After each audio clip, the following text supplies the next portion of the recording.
This video is going to be a little less structured than some of our others. I just wanted to highlight a feature of our Jarhead tank gauge.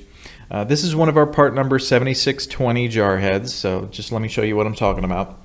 Swing arm gauge needs a certain amount of clearance inside the tank to be able to move the full range of motion. The length of the arm is half the tank depth, as a matter of fact. When you're installing the gauge in the tank, the arm could end up pointed the wrong way when you get the threaded adapter down snug. So that arm could be pointed towards a wall or a drop tube or a pickup or a baffle.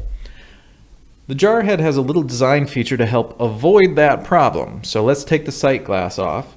As you can see, without the sight glass, the mechanism rotates freely. Inside the Jarhead, there's a molded plastic disc that acts as an alignment bearing and is assembled to the top of the vertical support linkage.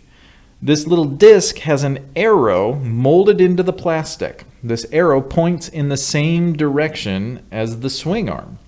So you can tighten down the threaded adapter into the tank opening and then insert your linkage assembly and then point the arrow whichever way the arm needs to be to avoid any internal obstacles. Then the last step is just tightening down the sight glass to lock that mechanism into position.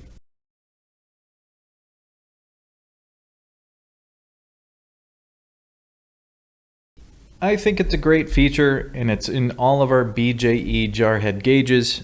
Thanks for watching, and if you have any questions, send us an email at sales@husky.com.